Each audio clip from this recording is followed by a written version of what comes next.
So today we're going to look at configuring and managing the virtual machine library in Virtual Machine Manager. So it will give you an overview of what it is the Virtual Machine Manager library and working with profiles and templates. So let's get straight into it. So what is the virtual machine library? So I mentioned to you the fact that when we have VMM, like I said, it's not for a small implementation. It's a system-centered tool, but it's more like a system-centered tool for managing your virtualization infrastructure. So therefore, you're going to have a whole heap of components, a bit like when you guys did the SCCM subject. And one of them is this library server. Okay, the library server it needs to be hosted on obviously a server somewhere. And in our example, in our virtual environment that we're creating for the labs, it's on the same server as the VMM, and it can be on that, but ideally it will be on a separate server. It stores resources basically for what when we need to create virtualization infrastructure items. So, for example, for some things that is easy for us to remember to imagine is if we need to create a new virtual machine, and that virtual machine had an operating system of Server 2016, then it would be good to have a ISO somewhere to be able to install the operating system for this new virtual machine. So unlike it's similar in VMware vSphere as well. Unlike what we know with VMware Workstation, where we just get the ISO, put on the local computer or access it somewhere and use it in the virtual machine, because that's all local, isn't it? Because VMware Workstation, everything is local to your desktop. But the thing is, when we're talking about a virtualization infrastructure such as the VMM, those resources can't be just local to one host. It has to be somewhere centralized. So basically, the resources you can use, such as an ISO, must be in the library. Okay. In fact, you cannot use an ISO that's not in the library, if you know what I mean, if you're implementing VMM. So basically, so the library contains all these resources, including the ISOs, but there's others as well. There's actually the profiles, templates, and many other things. So it stores resources that are used to create virtual machines. It has a catalog of stored resources, so it's easy to find. Some resources are stored in the VMM database, so it can be found, easily found, especially if we get a very large, complicated system. So it also contains templates and profiles. Templates, as far as virtual machine goes, think of your golden master. That's like a template. And that template is a full, if you like, a full working VM that you just clone, or you create virtual machines from this template, and you get the virtual hardware, you get the operating system, you get every configuration that's in the operating system and the software. Whereas a profile is probably similar to a template, but it's part of a template. So instead of defining everything, such as what's the operating system and the programs and settings that's inside the virtual machine, it might be a hardware profile where instead of actually giving you a whole full virtual machine, it gives you the basic virtual hardware settings, so you don't have to create it from scratch, first of all, and that you can then build up the virtual machine based on that. So if you like to think of it, a template is the whole hog, whereas the profile gives you part of the whole thing, so it saves you some time. The library contains library shares, so that's how these resources become available to every host or every system that's part of the virtual machine manager infrastructure, and it can be organized into subfolders, and it's indexed for quick retrieval. So a bit like the idea that of the yellow pages, instead of looking at the whole yellow pages, you go to the index, and that way you can quickly find what you're looking for, and it will point you to the right page. Data deduplication. So we spoke about this idea in 5ICW previously, and data deduplication is, as the name suggests, it finds duplicates data, and it then removes these duplicates and actually points all your references to this data to the same set of data. So obviously, if you're storing the ISO 16 times because you've got 16 people putting the ISO in different locations on the library, this data deduplication will find whether these data is the same and basically store it once, and everyone's ISO will be still where they left it. It's just that they'll be pointing to that same data. It also, with this data deduplication, there's variable chunking and compression of the primary data to other storage areas. Virtual Machine Manager library resources. The library stores resources include file-based resources, such as your drivers, your answer files for automatic or unattended installation.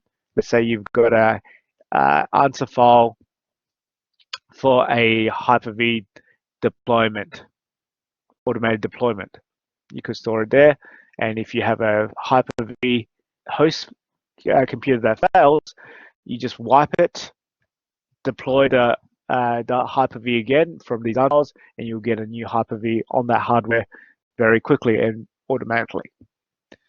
It will have virtual floppy and hard drive images, as well as ISO images, Windows PowerShell scripts and SQL Server scripts, web deployment and SQL DAC files. So basically all these things you need to either automate or install elements of your virtual machine. It also contains virtual machine templates and profiles. So we spoke about that a little bit. Equivalent objects, it combined with a cloud library. So we've been always talking about how we can move from the private cloud to the public cloud. So this library that we're talking about is something that's consistent in the Azure infrastructure. So we're able to transition our virtual machines or our ideas from our on-premises to the cloud. There's also a self-service user content. So the same idea as the Azure or Amazon Web Services. You may not be administering the whole Azure or whole of Amazon Web Services, but you pay for an account, you have access and you are able to create your own virtual machine. So you're really self-serving, aren't you? So really, this self-service user content is the Hyper-V or VMM method for allowing other users or delegated people to be able to help themselves and create their own virtual machines or services. Bit like if I've delegated web administrator to actually be able to create new web server virtual machines. So they could have some self-service content, including templates that they can use to deploy new virtual machines which are based on a web server template. And then they are able to get the content on and relatively pain-free and without too much interaction from you as the administrator. So if you haven't ever heard me say this, a good network administrator is a lazy network administrator, meaning that you get your work done with the most efficient and least amount of effort from your part. So when you can delegate responsibility to others, it means you don't have to do it. You don't have to be the one holding their hand every time they need to do something, if it's a task that they are doing often. There's also orphan resources, basically resources that no one is actually using at the time. And we can update catalogs and baselines. So remember, baselines are those for updates of the virtual machines and whatnot. And we can store virtual machine, it will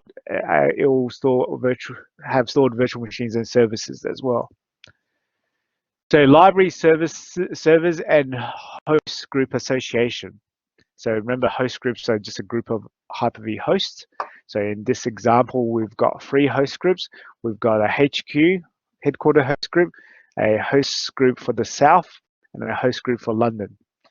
So basically, these hosts, obviously, geographically speaking, are based in the HQ, head office.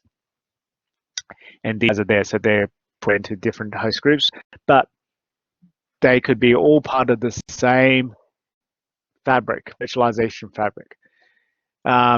Library servers can be associated with particular host groups. So this enhances the ability to work on several libraries at a time and grouped accordingly to bandwidth and location. So obviously, if we have a library server, if it's located at the HQ, there's no point associating that library server with the London host group, if you know what I mean. So it's obviously going to be very far away, first of all. And second of all, the connection from the London office back to the HQ looks like on the west side, so Los Angeles or San Francisco there, is going to be slow. So there's no point associating that library server with those. It makes sense. So therefore, we could have association for this particular library server with the HQ and other library servers for London and the South. Library servers in each host group share resources within the host group. So basically, library servers here for the HQ will provide the resources for all these hosts to be able to access, to create virtual machines, to do the automation and run the automated scripts that we're talking about. Considerations for highly available library servers. So if you think about it, library servers, if you employ, obviously if you employ VMM, you need a library server. And the library server contains all these important files for deploying new virtual machines. What you have to think about is, what if it dies, goes offline, the link is broken? Obviously, the dramatic effect is that you won't be able to access those resources. So that's going to be a huge problem, especially for a highly virtualized infrastructure in a data center. So what you need to think about, as with everything else, is a high availability, running more so than not. And how can we do that? Obviously, we spoke about redundancies and failover and all those kind of things.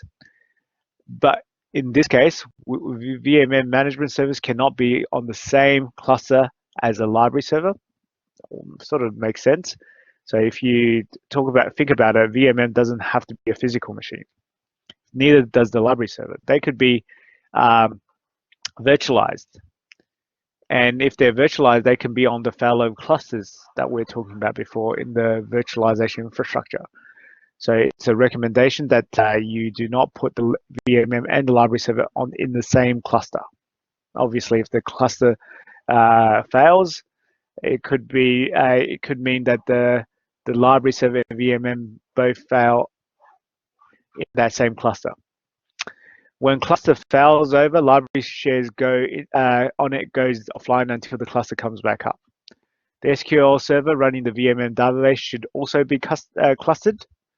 As an alternative to failover clustering, you can also add more library servers. So you can have multiple library servers. It's not saying that you can only have one library server per host group or per site or per whatever. So obviously, if you're scared of one failing, have two. That's that whole idea of redundancies.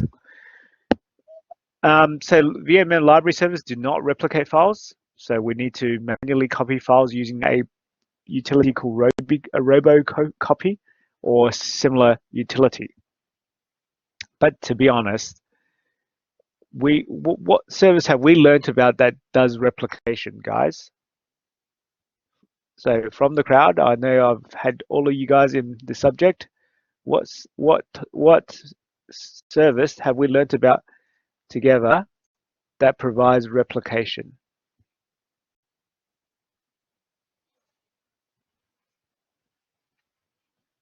I'm going to take away your qualifications if you don't answer me. Yeah, good one, Matthew.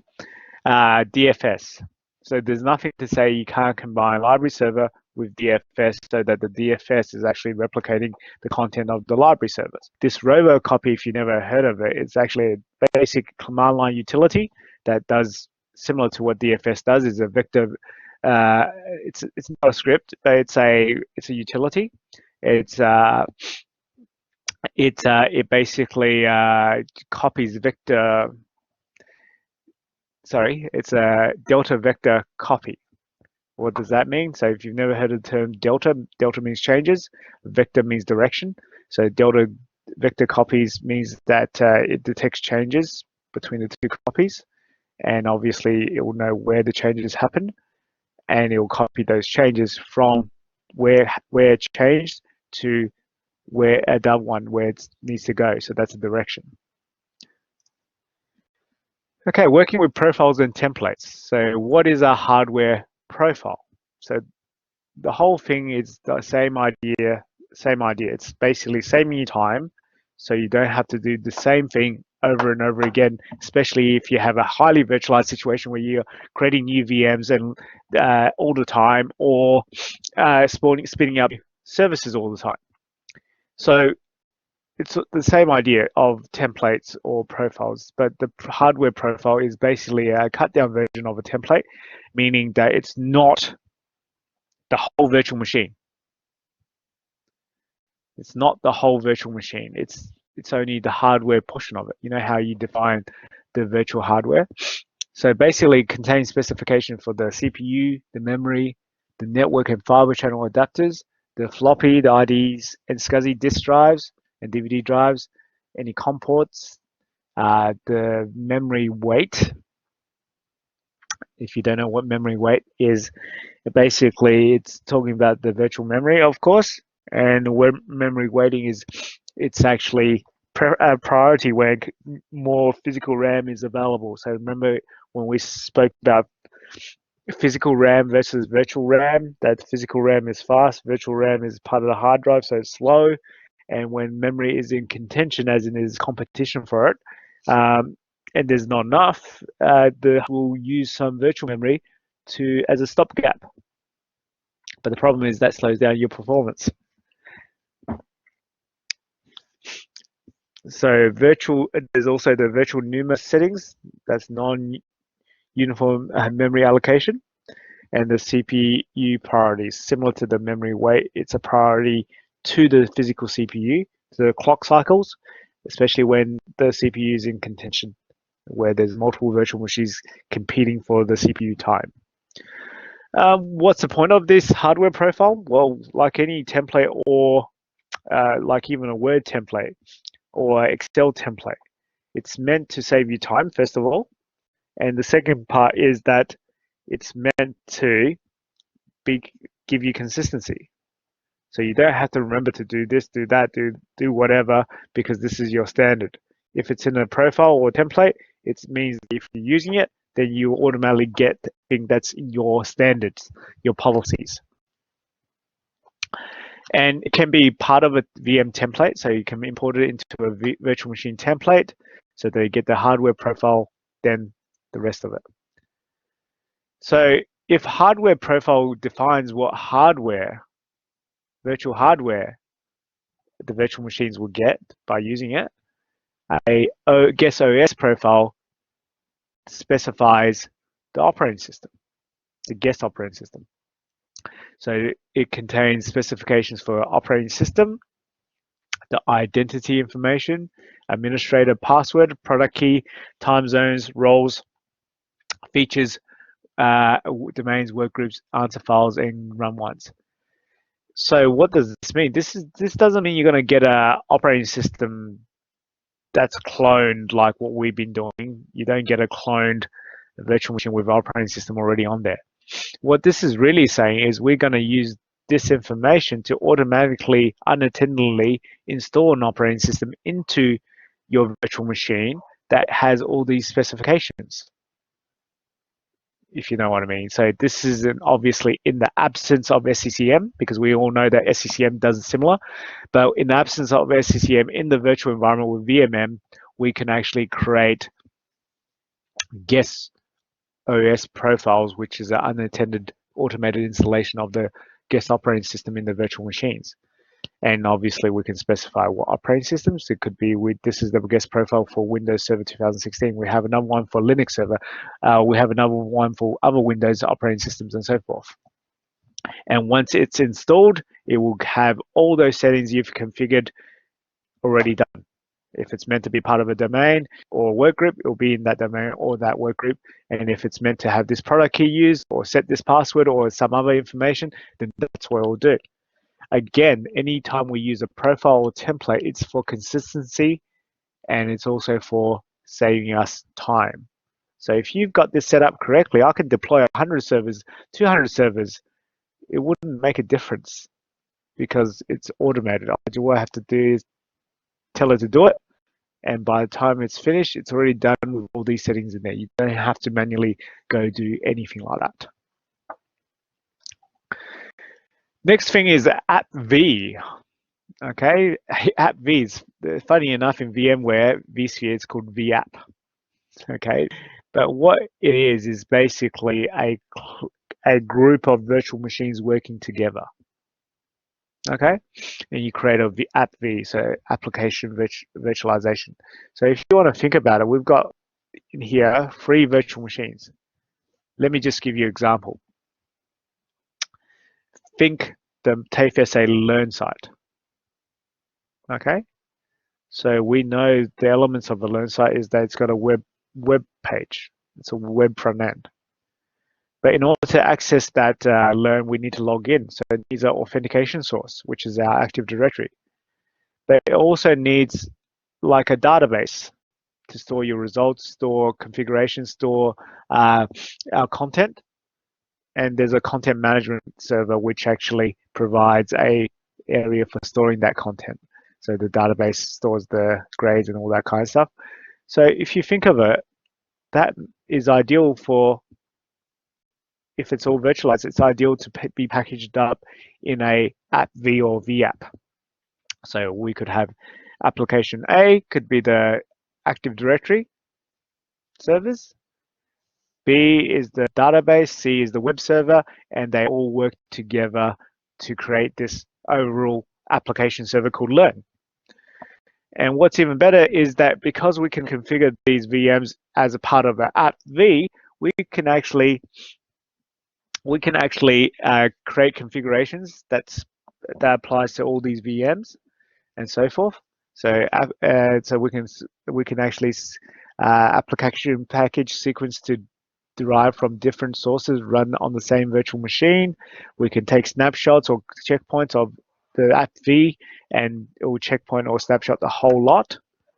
To be honest, the virtual machine you have in your labs will be ideal in a AppV. We can even configure startup sequence, startup order, and delays, so that we know that if we will boot up the Active Directory first, then the database, and then the web interface, because if you have the web interface without those things running, then it doesn't work properly. Well, if you understand that, then we can create what's called application profiles. Again, similar to all the profiles, it's a way of actually automating or creating a template for these things. Application profiles provides the instructions for installing applications to support the VMM managed service.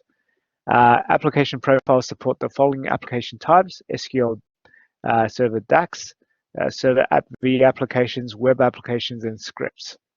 So these are suitable for these type of applications. There's also SQL Server profiles. So SQL, you'll realize it's a very common backend service to a lot of application servers, to every application server, if you really think about it.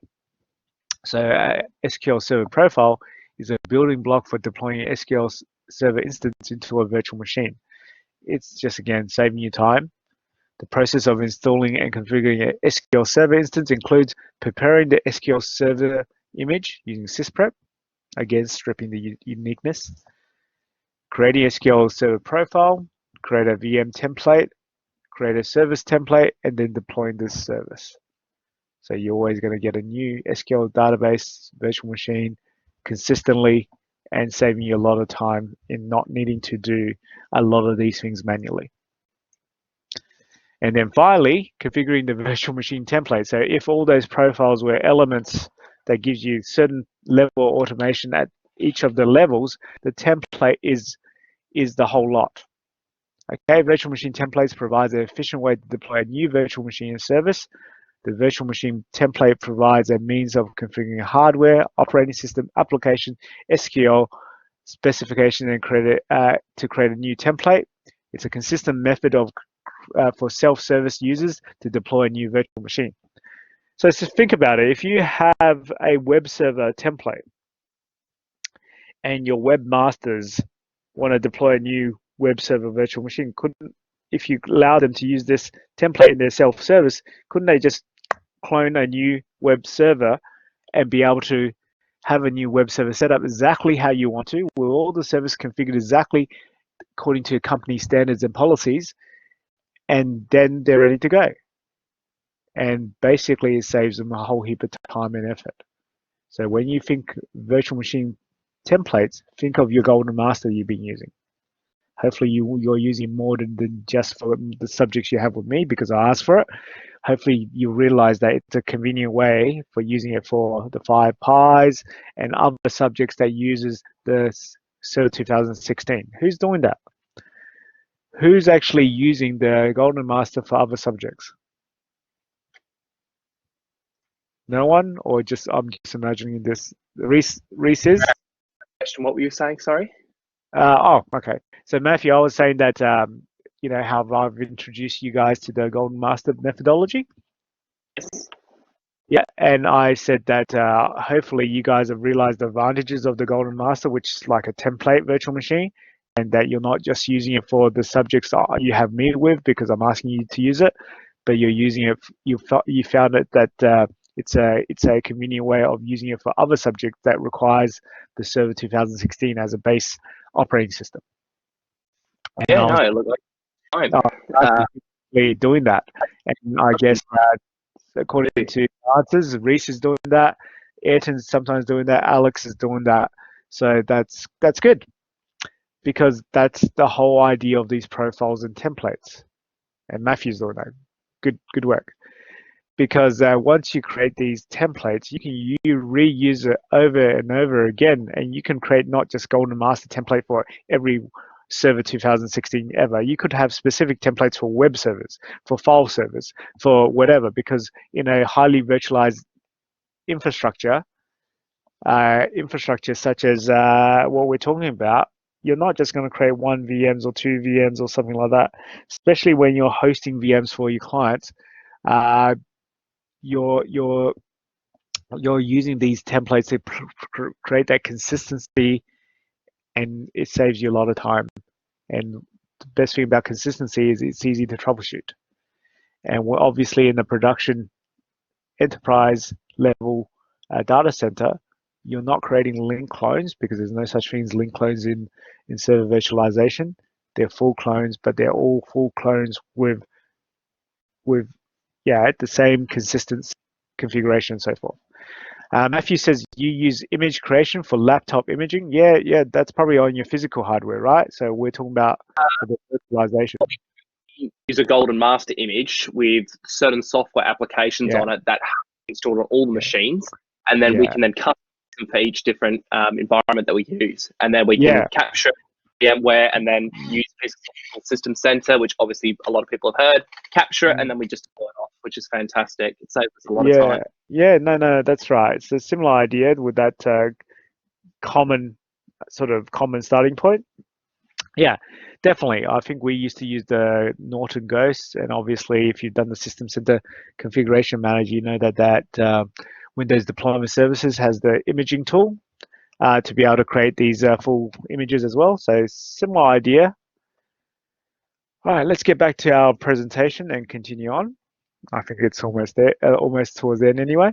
So templates, a great way for a consistent approach, saving time, so it's efficient, and obviously creating a consistent environment to be able to troubleshoot. There's service templates and service deployment configurations. So service templates encapsulates the requirements to deploy and run an instance of an application. It uses the machine tiers to specify settings of the virtual machine, and service deployment configuration configures deployments of service templates settings using the deployment diagrams and selects virtual machines deployed as part of the service. So when we're talking about services, it's obviously, like I said, a service may need multiple parts. And also, remember how we talked about hardware profile, software profile, the service profile, and so forth? They can all be combined when you're deploying a new virtual machine. You could use this hardware profile, that operating system profile, and that service profile to get you an end result. So you can combine a lot of these things together.